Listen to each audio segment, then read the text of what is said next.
啊，Hello 啊， Hello 啊，Hello 啊，怎么说5小时6分钟？这两台手机，他们负载还开不高呢。我猜小米剩18%吧，华为剩15%。他们好歹差了500毫安时电池，怎么只差3%电量？但我觉得小米那个优化挺一般的。哎呦，看不起小米是吧？你好黑呀！为什么了？它负载还很低啊。你怎么这么黑了？现在？米黑。Hello， 大家好，欢迎来到离线玩家 Online 的频道啊！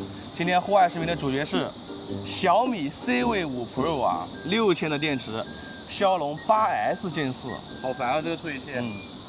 华为 nova 14 Pro 5500的电池，应该是麒麟8020的处理器啊。为什么应该呢？因为它上没有显示记忆的处理器。感觉你都不配做我的对手啊！怎么说呀？天天就不配呗。我们3000块钱还不配做你的对手啊？感觉还有我这个小米更好看呀，这个设计。真的吗？对呀。那你为什么觉得 K80 这尊不好看呢？我没觉得 K80 这尊不好看啊。这不长一模一样嘛，爱屋及乌嘛。我们两台手机都是选的黑色啊，带的是他们的官方的壳，然后相关的设置及流程呢，我们打在公屏的某个地方。那么接下来就开始今天的测试吧。我们现在要去吃粉了，就先放20分钟的 B 站4K 视频吧。放视频前呢，给大家先看一下呀。这个侧边指纹有一说一，位置还是挺好的。你在影射谁呢？还比较方便按的。你在影射他们家旗舰机吗？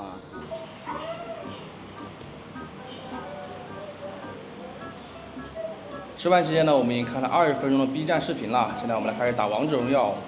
你掉电了吗？99。你废物呀！看我又是100。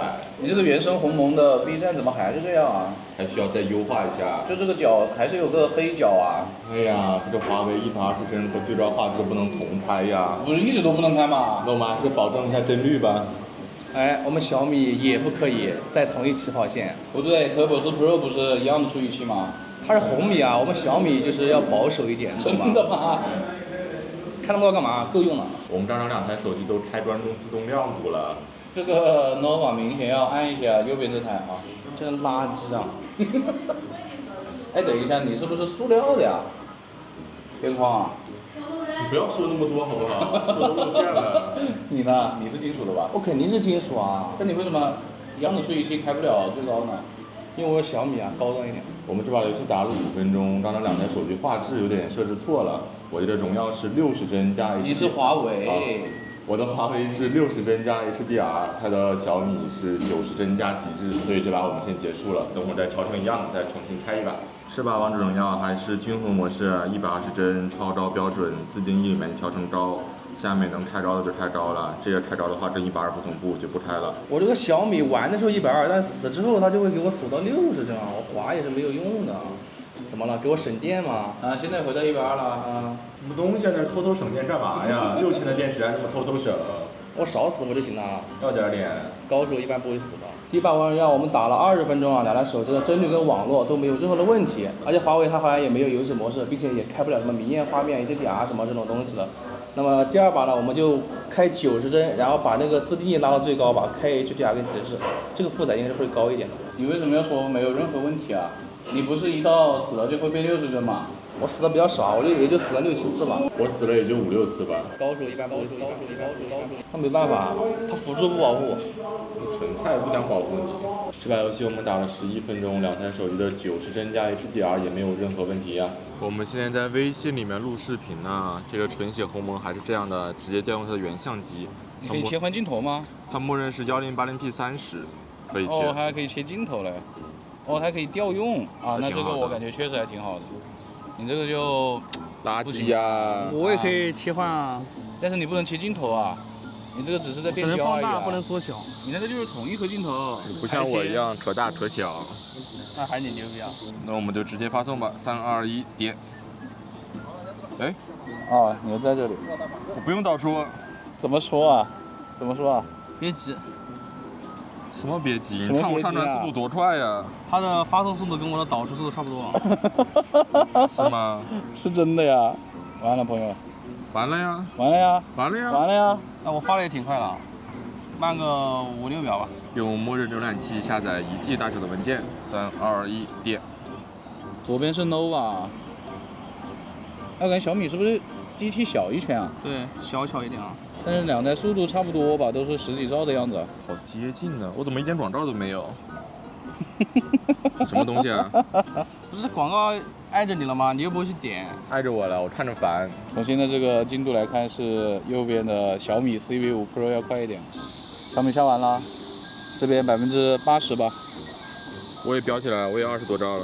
你怎么抢不过啊？飙起来了，飙起来了！说明人家网被小米抢了呗，废物东西。现在我们使用电信卡打电话，联通卡刷抖音啊，来，好纯呐、不知道它哪热了。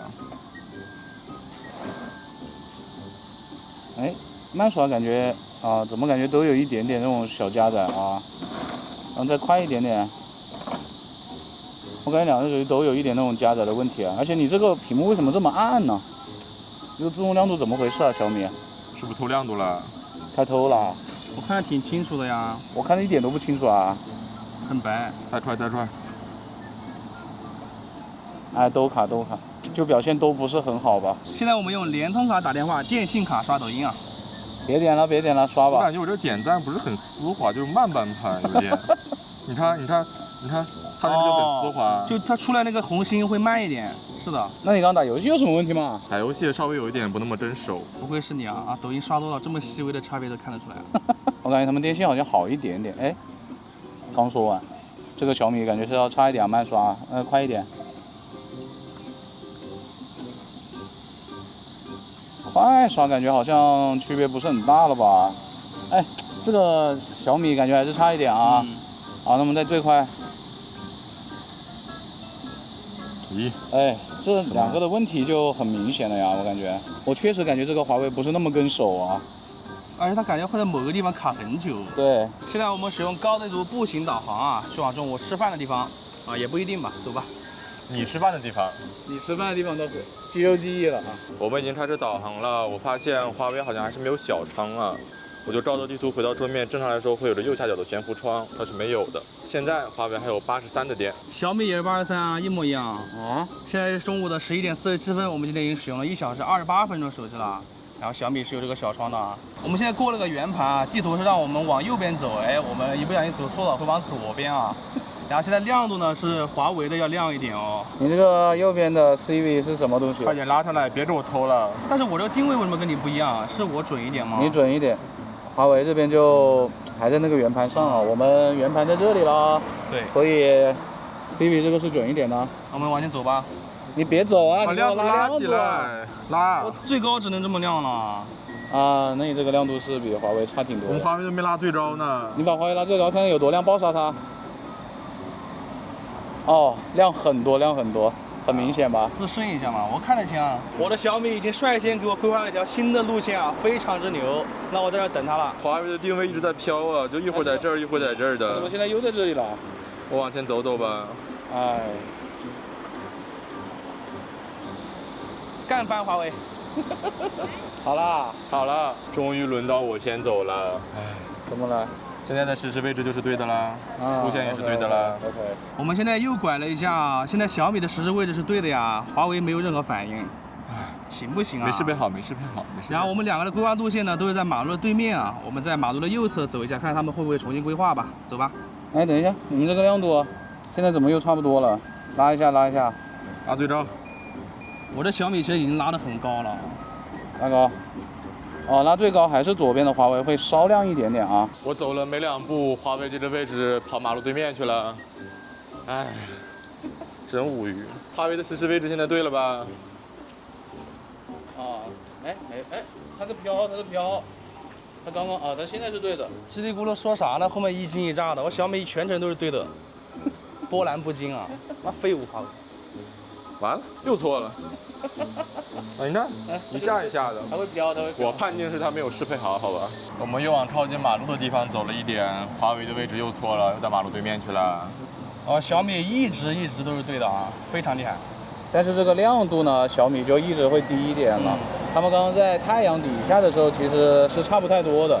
但是，一到这种稍微阴一点的地方，很明显是华为要亮啊。对。哎，今天这个天气就真的还好吧，没有很晒吧？是的，而且还有风，感觉小米这个自动亮度是有点保守的啊。我在这种阴凉下有一点点看不太清。这个亮度，你这个 CV 就真的有那啥的感觉了啊。走吧。说谁？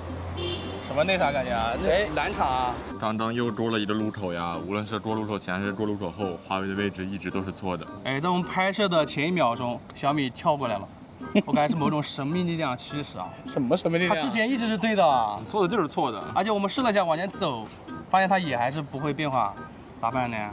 你就错了呗。继续走吧。家人们，错怪小米了，只要我开始走，它的定位就会变对啊，非常智能啊。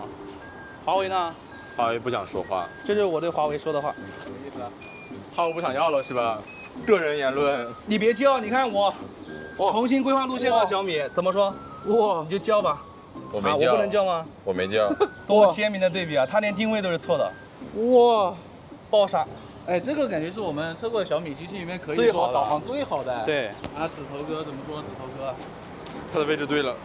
嗯，终于对了，终于对了，好好好。我们走到了需要调理的地方啊，但是我的小米很显然非常之无敌啊。不需要调理。对，它给我规划了正确的路线啊，并且实时位置也是对的。你上次调理一下吧，有看起来很虚啊。我的华为只有张张那的路口有一短暂的是在正确位置上的。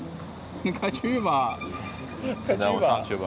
你今天还要他跟你一起调理吗？来吧来吧，陪一下好吧？怎么没有反应啊？看看，一动不动的这个位置。你往前走吧。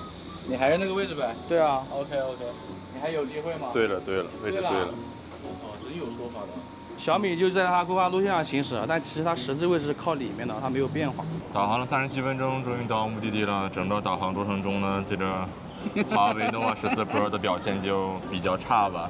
它基本是沿着它导航路线走的，跟我们实时位置关系不大，偶尔能有着200-300米位置是对的吧，但它的亮度表现还可以。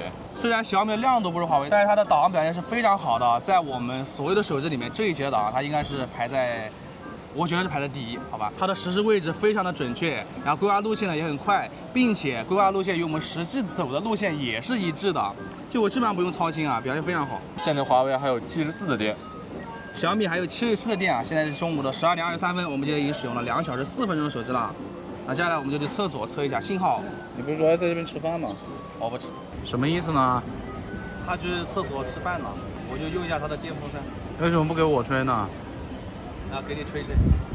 我们这已经到了一个信号巨差的厕所了，小米的联通是直接显示无信号了，华为这边显示还是4G 2格呢。我们现在打个电话吧。投降吧，投降吧。 3、2、1，点。OK，我秒通。牛逼牛逼。那我就看戏了，现在你自己搞好不好？你试试呀。这有什么事？电话打不了，要是什么？我要羞辱一下你。哦，也很快，发出去了。好厉害。抖音感觉有点刷不动啊。看一下小红书吧。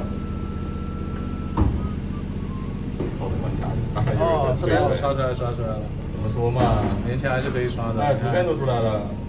怎么说嘛？他就是刷不了抖音啊，他的信号还是可以的，小红书都能刷。我小米就重在参与了，电话都打不了。那切卡吧，切卡吧。我们先电信卡来打个电话，3、2、1，点。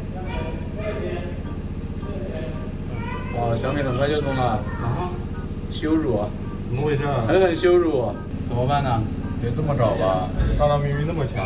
强的是联通啊，电信现在重新洗牌了，重打一次吧。重新打，重新打，你帮他打。我给你吹好吧，你帮我打。哎，打多了，打多了。你看，你看，让别人帮我。我懂了，我懂了。我们现在微信来发3个表情啊，3、2、1，点。啊，都很快，3、2、1走。啊，这都差不多了，但是还是小米感觉会稍快一点点。我们已经进抖音了，来吧，刷一下吧。这个应该是新加载的啊，红米小米已经加载出一条了，但这是图片。哎，我也有，都有。啊，你们在刷都不能刷，看谁加载快一点。耶，你滑不动。啊，它刷出新的了，都刷出新的了。啊，都一直能刷出新的。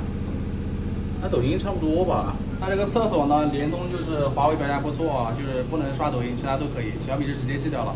电信的话呢，是小米表现稍好一点啊，打电话快一点，小红书也稍微快一点点吧。什么？这里好臭啊！这一股粪味儿，比他妈粪水还过分。我们现在在地下车库准备扫一下这个墙上的微信二维码，是个收款码。他们现在都是4G 网络，来3、2、1走。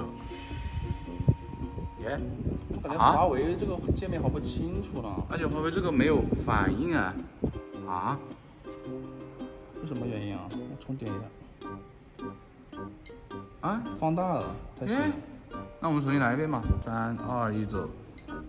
哦，这一次就好快一点了。刚刚它应该是对焦出了问题。现在我们离那个二维码大概有4、5米的样子啦。来，3、2、1，走。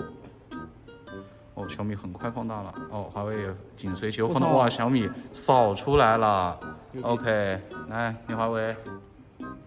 哦，华为到这个位置，那离得有1米多了，快2米了。我们现在到这个很暗的地方来扫二维码了啊！墙上是我们自己的二维码，微信1米，3、2、1，走。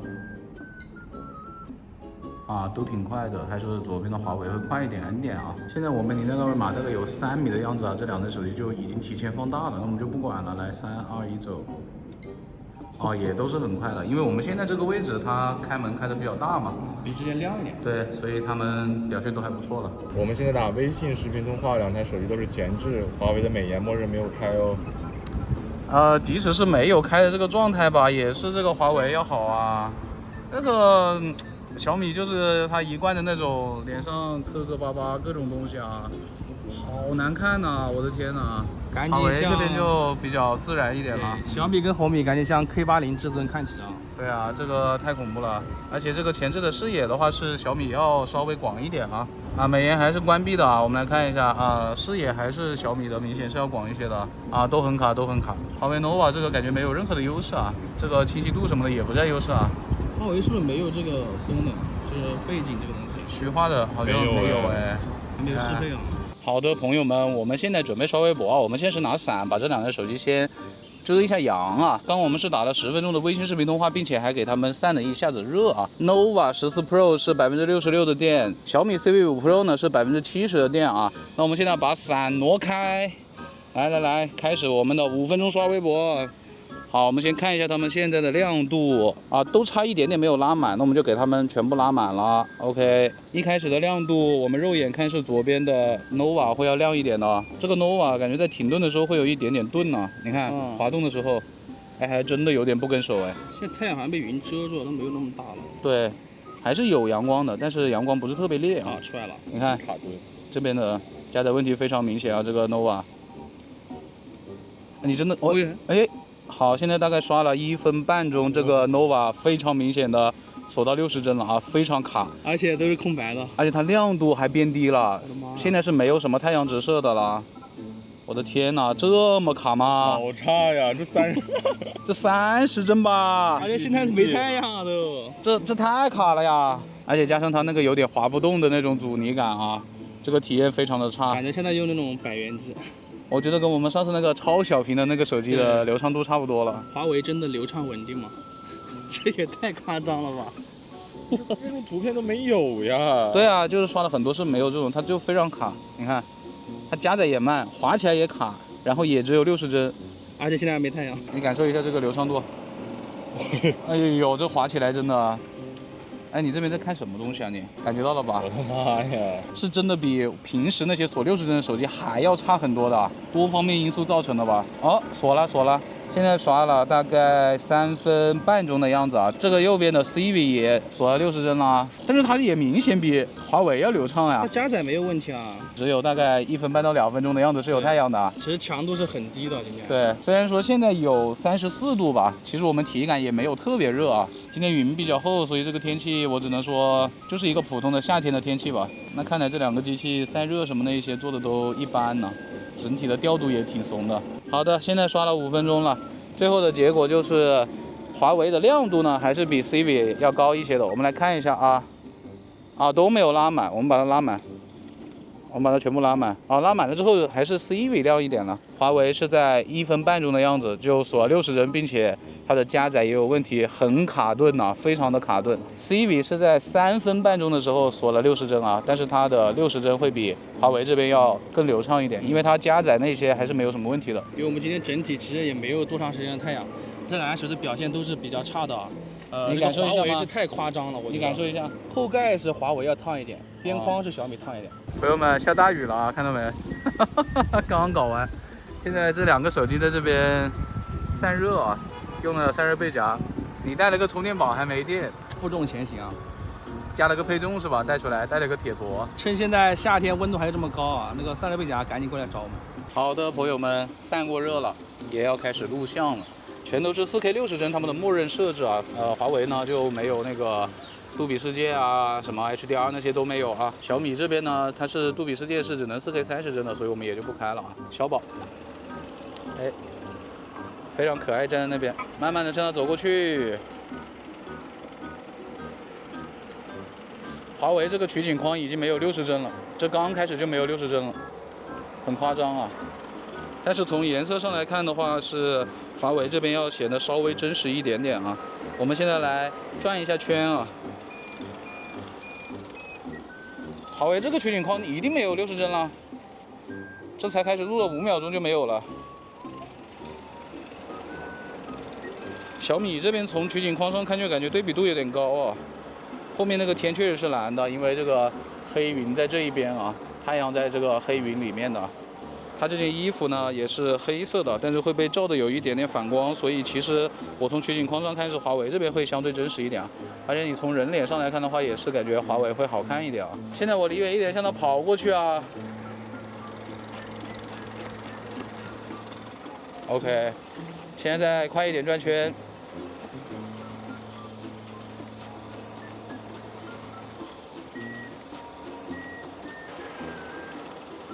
我从取景器上看是这个小米的防抖感觉要稳一点啊。哎，我现在过来拍一下你，你这顶帽子是紫色的，是华为这边感觉会比较真实一点的，整个的颜色。而且从这个皮肤上来看的话，也确实是华为这边会真实且好看一点啊。你看这个取景框的帧率，可以看到吗？右边是华为啊。对，华为这边已经很明显的没有60帧了，但是这个取景器的亮度是华为要亮一点啊。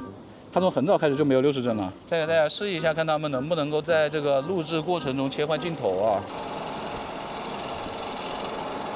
啊。现在是4K 60帧啊，小米这边好像是不行的，你可以看到吧？它其实是挺卡的，很模糊啊。华为这边我们来试一下，反正他们都切不到超广角，我看一下3倍可不可以。华为这边3倍是可以切到长焦的啊，那这个就比小米要厉害一点啦。那我们再拍一下人像啊，小米这边呢是大师人像啊，华为这边就不能调。小米呢默认是1倍和2.4倍，那我华为呢是1倍、2倍跟3倍，我就用1倍跟3倍了啊，其他都是默认的。小米的实时虚化感觉是要明显一点的，可是从自然程度上来看的话，还是华为这边会好一点。我个人的话是会更喜欢华为这边在取景框上给我展示的效果，但是他们的成片是不一定的。我现在再给他们拍一下合影啊，还是用1倍跟长焦啊。好，3、2、1。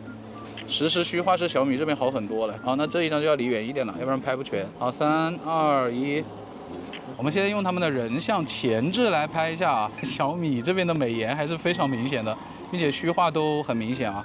而且2台手机全都是2颗前置摄像头嘛，他们识别到我们有很多人的时候就都切到了超广角啊。我们再用他们1倍来拍一张吧，人像模式啊。我感觉小米你这个人都已经糊掉了。华为这边你还就是清楚的啊。我们再用他们的拍照模式来试一张啊，感觉这个前置的取景范围是差不太多的，而且他们都已经默认识别到这个超广角了。OK， 1倍再来一张，你可不可以笑得真诚一点啊？我们刚刚拍完了这一些照片啊，还有录像之后，感觉都有点烫了，我们再散下热吧。而且这个小米其实屏幕都已经非常暗了，已经看不到了。2台手机的桌面在刚刚拍完照录像之后都锁60了，那是得散下热了。今天这天气真不至于吧？还没有到那种特别热呢。现在我们来前置录像啊，感觉一开始录这个华为就已经不是60帧了，这个取景框啊，是的，我操，好明显啊！为什么？我们2台手机拍的都是4K 60啊。对，他们最高都是4K 60。的话是华为这边是要广一点的这个前置。而且他们现在都是1倍，它其实还可以调超广角的，我们来试一下。都可以切到超广角，超广角之后就差不多了。那我们就1倍吧，他们默认的是1倍嘛。来，好，你走一走。走起来。这边就有点红啊。对，拍出来人有点红，然后华为这边人稍微偏绿。走起来防抖。有一圈2边都有这个，都有个光。那我们就转一下，是不是就没了？没有了。左边小米还是会红一点啊。对，然后华为这边画面上看着是有点偏绿哦。他为什么要喝你的茶？真恶心！给你，我不喝了。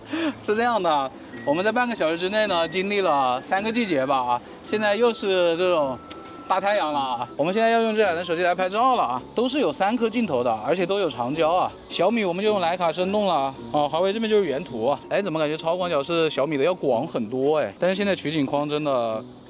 小米非常暗啊，我即使把墨镜拉下来，我也看不太清楚了，不是很好描述啊。小米这边因为看不太清，小米是2.4倍，华为是3倍啊，然后它接下来是5倍。华为刚刚那张5倍是10倍出来蓝天的，这张10倍其实没有很多蓝天啊，它也10倍出来蓝天，而且我从取景器上看，感觉是小米这边要清楚一点啊，可能是华为的取景框比较差吧。我只能说呢，我刚刚在太阳底下拍了，可能2分钟不到吧，这个2台手机都挺烫的了。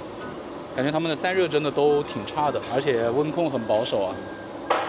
我们再拍一下这边的一些景色吧，也从超广角开始拍了啊。超广角其实非常明显的是小米这边要广一些的，大家就多看一下成片吧，因为小米的这个取景框不是很亮啊，我就看不太清楚啊。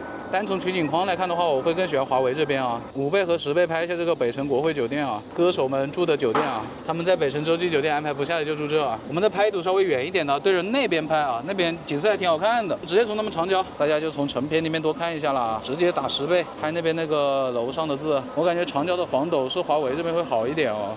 华为是10倍出来蓝天了，再拉呢，华为这边最多只有30倍了，小米这边其实是可以拉到60倍的啊。我看了一眼他们30倍的这个成片，我觉得还是小米这边会稍微清楚一点吧。华为这边好糊啊，我的妈呀！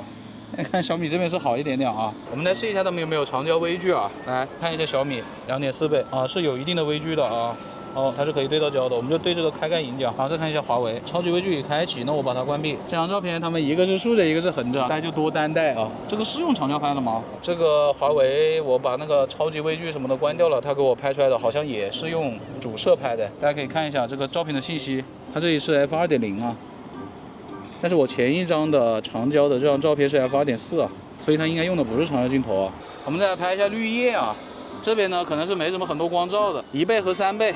来拍一下绿叶子，真实程度的话肯定是华为这边要真实一点啊。再用他们的长焦拍一张，但是我觉得华为这个照片有点糊啊，而且我刚刚放大看了一下，确实是用长焦拍的，感觉挺拉的呀这个长焦。最后我们再拍2张阴影中的小宝啊，就用他们的拍照模式啊，不用人像。其实我觉得华为拍出来照片的颜色我是更喜欢一点的。我们在这里刷了5分钟微博，拍了20多张照片，4、5段视频。现在华为还有53的电。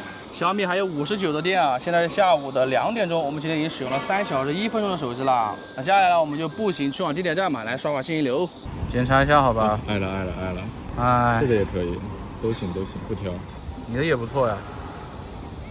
哦哟，这挺好呀。怎么说？刷了10分钟的抖音啦，看小红书啦。检查。还行啊。你呢？这个是什么？又刷了10分钟小红书了，现在看淘宝。哇，太正常了。你怎么又要脸了？因为我懒。我做你的时候不要脸。我没有说过啊。你有说过呀？我只说因为我善。他有没有说过他会带？看未带。傻杯。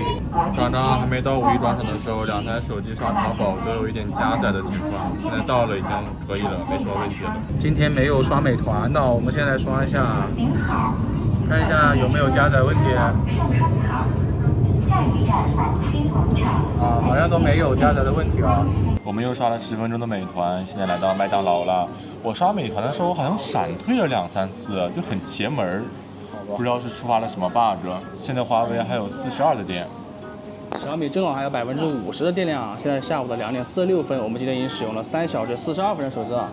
那怎么说？我们换机吧，把点机给我。那我们吃完时呢，我们待会就拍一下照，然后打一把金铲铲。今天就拍一下麦当劳啊，1倍还是拍这个全部的，就只有一些薯条啊、鸡块啊、汉堡啊这些东西了。长焦啊，来拍一下这个每一个食品嘛。小米就一直在用徕卡生动啊。华为这个识别了美食之后，感觉颜色好浓啊。我感觉小米的拍照还是那个样子，感觉对比度就有点太高了。因为它对比度高，所以有些颜色感觉有点溢出啊。我们今天只能开到60，超清加极高呀。非常低的一个负载了。然后华为这个金铲呢，商店里面是不能直接下的，我们需要去官网下载安装包，然后通过卓一通进行安装啊。朋友们啊，虽然我们在吃着汉堡、吃着冰淇淋啊、吃着薯条啊，但我们喝的都是无糖可乐啊。怎么样？无糖可乐味真足啊！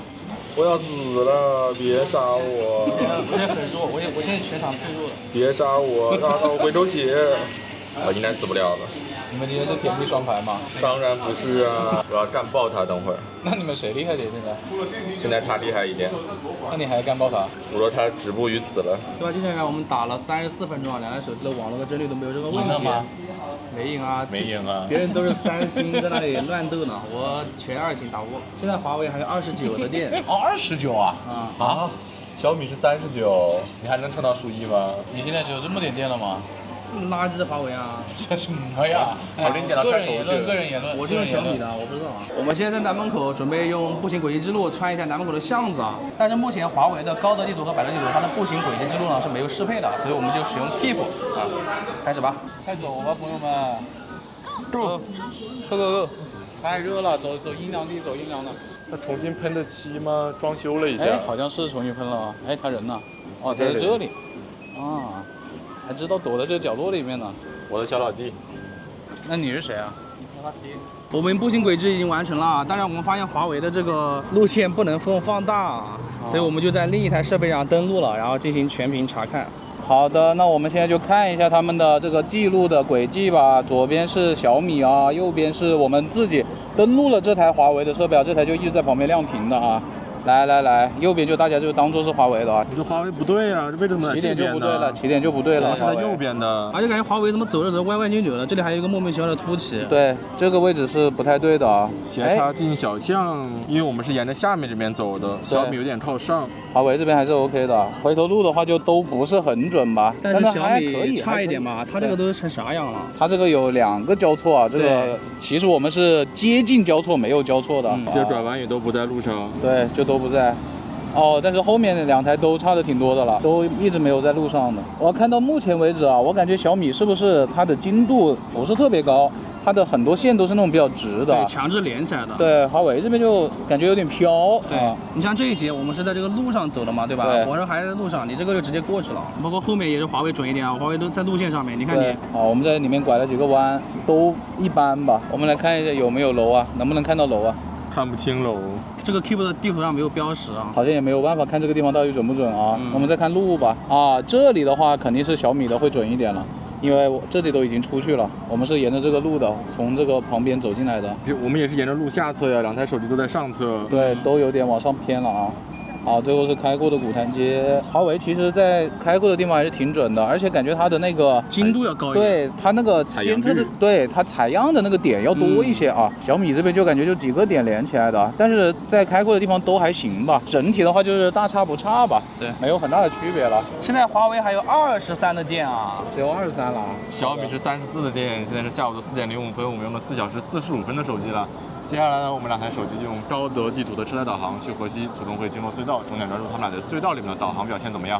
好的，朋友们，我们已经上车了，2台手机都有车道机导航。现在左边还是华为啊，他们俩的路线都是一样的。亮度的话是华为会高一点，车道都是准的，我们都在最右侧车道，靠近这个栅栏这里。现在我们走在辅道呀，2台手机都没有识别到哎。导航是让我们直行啊，我们要在这个车道实际是左转。等我看看他们俩谁反应快一点。好，我们在左转了。哦，都还没有反应，都在平移了。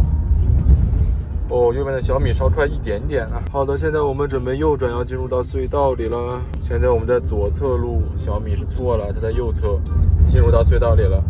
他们俩车速差的还挺多的。哦，华为没有速度了，差了快300米了。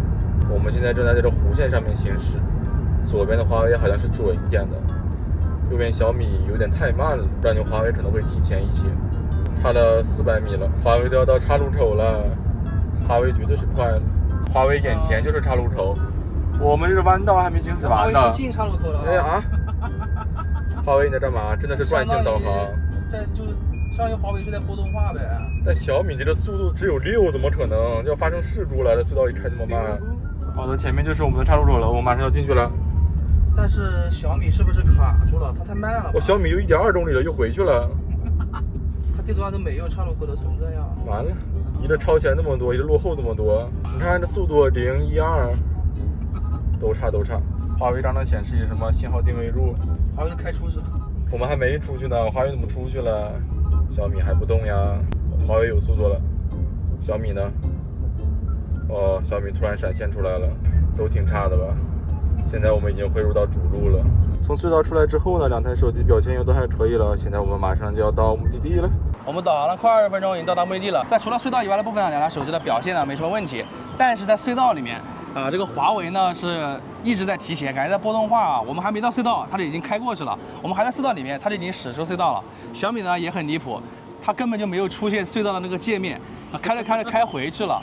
然后一直到快出隧道的时候才闪现了一下，中途就直接没有速度了。我觉得小米更差一点。你喜欢小米吗？那没办法，实事求是啊。我现在用的是华为，是不是太实了？现在华为还有18的电。啊，小米还有30的电，现在是下午的4点36分，我们用了5小时6分钟手机。今天这个负载其实没有很高嘞。对，我们现在还没有看直播的呢。Hello 啊 ，Hello 啊。Hello 啊，怎么说5小时6分钟？这两台手机，它们负载还开不高呢。我猜小米剩18%吧，华为剩15%。他们好歹差了500毫安时电池呀，怎么只差3%电量？但我觉得小米那个优化挺一般的。哎呦，看不起小米是吧？哎呦，小米有30的看电不。起小米，我看不起小米，我不改了。小米30，华为只有18了。啊！你好黑呀、华为这么了，它负载还很低啊。你怎么这么黑了？现在？米黑。不过华为的亮度确实要稍微高一点啊。今天没健身啊？今天没去，今天下大雨呢。你们那边没下雨吗？我们这边下了一小会儿吧，然后现在又很热了。你看我后面这个云啊，啊，是可能会下雨吧。好了，那我们继续了。好，拜拜。 OK，拜拜。支付宝来扫个二维码啊，左边是华为，3、2、1，耶，要不要再来一次啊？再来一次，送。左边是华为哦，还是确小米实是小米的快快一点点。在干嘛？这个风好爽，被吹得很爽是吧？要被吹走了。要被吹走了？你会被吹走吗？那恐怕有点难哦。再扫了店门口的二维码，右边还是小米。哎，扫其实感觉华为快一点，但进去的是小米快一点哦。我们已经进到十峪烧仙草里了。小米是稳定的4G，华为有点5G、4G 在乱跳啊。哎，是5G 跟4G 乱跳啊。然后这是他们的自动亮度，我们已经开关过了啊，就是这么个情况。我们录了1分钟的微信视频，准备发送。3、2、1点，已经录了很久了。小米还是有导出啊。我们都是同一时间拍完的。小米虽然导得慢，但是发得快。在这里你也可以说这种话吗？你用的不是华为吗？这个人是贼，你知道吗？两边串，疯狂串。双面串。哦，小米4G，哦，速度也还可以，哇，完了，反超了。小米拍的这个文件大小是不是会比华为小呀？它也是5G，它也是5G 啊，到了5G 就不都是拍没速度了。 1分钟嘛。它画质应该会没有华为好。哎，它到5G 就没速度了，就卡住了。哎，5G 陷阱，好吧。华为又回到4G 了。哦，小米又开始飙了。OK， 小米发完了。耶我的小米赢了。 4G 就非常快啊。不等了吧，你这？不等了，这个华为发好久啊，一半都还没有呢。它4G、5G 都在切，都没有发出去啊。朋友们，我们看了一下，这两个录出来的大小差距很大啊。这边是 1080p 30帧的，然后是大概接近120兆的样子啊。华为这边，小米这边的话呢，它就是一个720p 的视频，然后只有7兆，所以那个速度呢就。很难讲，好吧。那上午那个网速好的地方的话，其实华为是会更快一点的，它稳定要大很多的。好的，朋友们，我们准备在这里下载一个300兆的视频素材啊，来吧，3、2、1点，是同一个素材啊，他们可能显示的会有一点差距啊。好，我们来看一下速度。哎呀，你的广告又跳出来了呀，小米。完了，你被我爆杀了。我用的华为。啊，行吧，我不说话了。小丑现在是戴着紫帽子是吧？你的红鼻子呢？把帽子摘了。哦，华为是挺稳的嘞，它还是5G 哦。它都能到4、5兆的速度呢。对，小米只有400K。华为非常的快啊，就要下完了，已经下完了。小米这边下了不到40兆，哇，这个差距太大了，这个非常夸张啊。那就这样呗，进行下一步了。我们接下来呢来打王者荣耀10v10啊，还是120帧，自定里面开的是高加超高，它是不能开 HDR 跟极致的。你还多少电呢？华为只有12的电了。纯废物，小米25。你现在开始嚣张了？这把游戏打了不到4分钟，我怎么60帧了？我刚刚还是90几帧呢啊，是因为我死了吧？啊，有60了。死了又是60了。我们看到复活啊，93，应该是锁90了，感觉。对，93帧了啊。华为还是120帧啊，而且刚刚打团有5、6个人，我也是稳在120，没问题啊。而且我只有10%的电呢。现在就开游戏模式开游戏了模。式呗。开吧，你掉了呀。我找一找，开了幸存模式了，怎么没什么变化？就是稳稳的90也行吧。没有用啊，它为什么这里显示的跟游戏里面显示不一样啊？游戏里面还是90啊。它游戏里面这里显示就是90，然后它新的模式里面显示的是95、96、100多啊？这哪里有100多呢？那他们两个谁是对的呢？这把游戏打了6分钟，荣耀现在锁到90帧了。荣耀啊，华为。华为锁到90帧了。啊，91 OK。你有没有游戏模式可以开？这个 Nex 应该是没有。你看电池里面有没有性能模式吧？但它电池也不多嘞。电池啥呀？电池里面啥也没有啊，没有什么模式啊。哦，这把游戏打到7分钟的时候，华为是锁了60帧，然后到7分半的时还候，红了刚刚。然后到7分半它就锁30了，刚刚是30帧啊，哎，现在又回到60了，什么意思？原来黑啊，30我没看到啊。它没什么电，7%。它现在又是啊，就60 OK。刚真30帧，有一段时间。实时大概半分钟吧，我以为他们什么快没电了呢，结果一看还7%呢。网络小米之前红了能有10来秒，黄了20秒左右，现在延迟都是50左右。然后这把又打了8分多钟，它又回到90帧了，什么意思啊？真力在坐过山车啊？是不是因为它我60了，我60了，打了8分多，小米60了。好嘞，64、63，还是游戏模式啊？最多就60了。59。对面投降了吗？投降了。再来一把。我最后回到了120帧啊，这回到120帧，但是它网络出现问题了，就是变成200多了，一直红的，但帧率变成120了，我也看不懂这个调度。这把10分钟都不到，刚刚那把实力是打了不到10分钟，小米是率先锁了90帧，最后游戏快结束的时候，我都开启了游戏模式，它还锁到了60帧。哎，真的是没得玩啊！网络的话，它有10秒左右是红色的，然后有20多秒是黄色的。整体延迟最后都在50左右。华为反正一开始是锁了90，然后马上锁了60，后来又是短暂的变成30，然后后面就慢慢的升到60，升到90，升到120，但是它最后网络出现了一定程度波动，整体网络还行，大概红了也有不到30秒吧。第二把呢，我们还是打10S，但是我们这次开90帧，加上极致加 HDR。还是先均衡模式小米。这把游戏打了不到2分钟，我这个小米怎么稳不住90啊？都84帧。83，好邪门啊！一直在掉，啊，现在又85了，90就上不去。对啊，我华为还在上路激烈打团呢，还是稳在90的呀，而且我此时只有5%的电了。小米460了，检查网络连接，我靠，还是红的，一直是红的，这红了好久了。华为刚刚也出现了大概20秒的网络波动啊，也是红的，并且在打了5分半钟之后，华为现在是60帧。小米也差不多啊，它现在就64帧呢。哦，现在网络好了。它就一直在掉，它刚刚一直在那60、70。对啊，缓慢的下降。这把游戏打了8分钟啊，华为电量将在30秒后进入应急模式。OK。5小时50分钟，这成绩是不是有点差呀？现在小米还有17的电。完全死，还能再打。马上就死了。而且他们负载其实是没有我们以往高的呀，今天。再加进来继续打。你现在是什么位带啊？小位带。终局之战了。华为还有电呢，虽然是省电模式里面加的，锁60帧啊，23帧、30帧。我很稳定的60。大单20多，人动不了460。哪还有？这我怎么玩？网络不佳，请检查网络连接。动不了。我也动不了，我也红了，我们刚活就死，检查网络连接。第二把王者荣耀10V10，我们是打了快16分钟。华为是先从90帧锁到60，然后它就没电了。后来从省电模式加入进去之后，还打完了，撑完了终极之战。但是它最后那个大决战非常卡，我最低见到过18帧，并且网络也有出现了问题，非常卡。小米这均衡模式90帧加 HDR 也是稳不住的，最后是到60帧了。打终局之战的时候60帧是比较稳，但是它的网络一直在红，反正我一复活我就死掉，稳定性不怎么样。现在我们用了5小时58分钟的手机了，华为正好没电了，小米现在还有14的电，那我们就开始总结吧。好的，先由我来总结这台华为 nova 14 Pro 的情况啊。今天它整体续航时间是接近6个小时。5小时58，对，我给它算6个小时嘛。但是我们今天是没有看那个30分钟直播的，先打的游戏。就算是我们先看30分钟那个低负载的直播再打游戏，那它的续航也就只有6小时出头，也就一般般吧。因为我们今天其他的负载都比平时低一点。王者荣耀都开不了最高呢，然后金闪闪也是最低的那一档的，就整体负载非常低啊。华为没电的时候，小米还有14的电。我感觉它应该能撑到6个半小时左右吧，它的总体续航。然后小米是只比它多了500毫安时的电池，按照这么换算的话呢，应该是多8.5%左右啊。我也不知道我算的对不对，反正这样算下来，应该是小米的表现要好一点啊。但毕竟我华为的亮度整体是要高一点嘛，也可以理解。那么具体表现呢，华为今天它的厕所的信号联通是非常棒的，但是电信信号呢则不如小米了。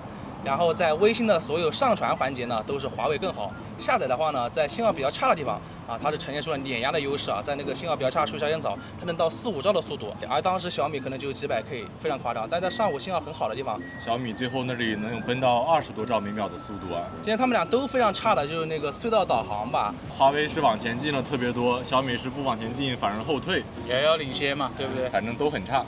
至于步行轨迹导航呢，我们这次是用了 Keep 啊，因为华为它另外2个软件没有，表现呢是华为稍好一点啊，它的定位精度要比小米要好一点，但是在上午的步行导航中呢，是小米遥遥领先啊，应该是我们的路线呢，对，应该是我们测过的所有手机里面表现最好的，把华为直接给爆杀掉了。还有我们5分钟户外大太阳刷微博啊，这华为是很早就开始降帧，并且它的加载也出现了很严重的问题啊，基本上没有东西。是我们用过手机感觉是最差的那一批，而且感觉它的触控呢也是响应的不是特别的及时啊。今天很多软件里面感觉它都用着卡卡的顿顿的，像美团什么的。对，我刷美团的时候好像还闪退了2次，我也不知道是什么原因呢。感觉现在的这个鸿蒙啊，还是有一点点的适配问题啊，比如说刷软件会有卡顿啊，还有它微信视频的时候它没有那个模糊的功能，导航类的软件呢，它的功能也是有所缺失的，就还是不够完善吧。但是相对于我们去年测呢，已经进步了很多了，至少我们去年的时候是很多游戏都玩不了了，现在王者荣耀能打，然后金彩人呢，我们可以通过官网去下载安装包，然后通过卓一通进行安装，只不过有点复杂吧。勉强能用吧，但是仍然未来可期啊。这2台手机比较差的地方，可能就是它们的发热控制不是很好，有可能它们太轻薄的原因吧。而且它们俩一整天的亮度表现都不怎么样，尤其是这小米在太阳底下一会儿亮度就衰减了，也提不上来。说到轻薄，我也没觉得这个 nova 14 Pro 很轻薄啊，手感也是很一般，它电池还小呢。这个小米确实轻一点，能比它轻个20克左右。套上这种硬质手机壳之后，我觉得手感会是比 nova 好很多的。但我觉得定位还是有点尴尬吧，就有点不上不下的。你要真正要轻薄，你去买小屏呗，对不对？他们那个屏幕小一点，然后电池现在也有那么大，续航比这好多了，性能也好啊，更别提跟现在那种什么7000甚至8000的电池去比了，那种续航都很恐怖了，就有点不上不下的感觉吧。这2台手机都不是特别推荐啊。而且他们卖的也不是特别便宜，都到3000这个价位了。对。就感觉有点尴尬吧。主要这2台手机都是主打一个什么前置自拍吧，有2个摄像头，像我们这种可能就不是目标用户吧，不怎么能用得上。那我再说一下这2台手机的拍照吧，看上去都是有长焦的啊，但 nova 那个长焦我觉得聊胜于无，好吧？我用它来拍长焦微距，它给我调用式主摄，然后它长焦最高只能放到30倍，那个效果也比较差啊。我就是觉得没有也行吧。小米的这一颗呢就还好一点，它焦段有60，其实感觉就是前2年的那颗带长焦微距的60毫米的那一颗镜头嘛，它也没有什么惊喜吧，仅仅就是有而已。但是他们的拍照体验，我得说一下，就各有各的差吧。小米就是很快那个屏幕就很暗了，华为呢就是一录像就开始变成30帧。就非常的卡。如果以他们这个价位来看的话，这个拍照真的是不算很好的了。如果你真的想拍照的话，你可以去买那些小屏手机，它的各方面都不会比这2台手机差的。如果你没有那么在意手感的话，那我觉得你完全可以去买那些性价比的大电池的机器啊，它们性能包括整体的体验也会好很多的。好了，那么以上就是本期视频的全部内容了。大家如果喜欢我的视频，不要忘记了一键3连加关注啊！更多精彩视频请继续关注离线玩家 online。我们下期视频再见，拜拜拜，666。